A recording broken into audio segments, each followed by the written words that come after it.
خبر شامل کرتے ہیں کراچی کے علاقے شاہ فیصل کالونی نمبر 5 سے۔ پاکستان پیپلز پارٹی 120/91 PS کے جنرل سیکرٹری طاہر رضا اور کارکنان کی جانب سے ضلع کورنگی کے صدر جاوید شیخ کی ٹیم کے اعزاز میں ٹی پارٹی کا اہتمام کیا گیا،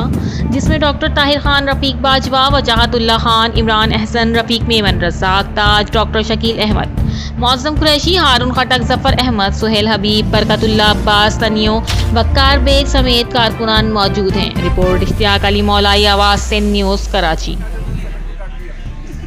یہ پاکستان پیپلز پارٹی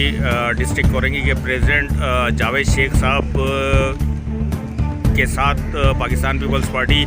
ڈسٹرکٹ کورنگی کے تمام PS کے عہدیداران، member Sindh council, ticket holders جتنے بھی ہیں، آج یہ طاہر رضا بھائی جو ہمارے جنرل سیکرٹری ہیں پاکستان پیپلز پارٹی PS 120 کے، ان کی طرف سے جو ہے وہ ایک افطار پارٹی ٹی پارٹی کا جو ہے وہ اہتمام کیا گیا تھا، کیونکہ اذانیں ہو رہی ہیں اس لیے افطار پارٹی منہ سے نکل گیا، اور ان کی جانب سے جو ہے وہ آج ایک ٹی پارٹی کا اہتمام کیا گیا تھا، جس میں PS 120 کی تمام UCs کے عہدیداران اور بڑی تعداد میں جو اس PS کے لوگ ہیں وہ شامل تھے، اور ہم شکریہ ادا کرتے ہیں جاوید شیخ صاحب کا کہ وہ یہاں پہ تشریف لے گئے طاہر بھائی کی جانب سے، اور بڑی مہربانی تمام دوستوں کی، جتنے دوست یہاں پہ ہمارے جو آفیشلس PS کے صدور ہیں، جنرل سیکرٹری، انفارمیشن سیکرٹری، ممبر سندھ کونسل، ٹکٹ ہولڈرز جو ہمارے سارے دوست ہیں وہ یہاں پہ تشریف لائے، ان کا بہت بہت شکریہ، اور جاوید بھائی آپ کا بھی شکریہ طاہر رضا بھائی کی جانب سے، بڑی مہربانی۔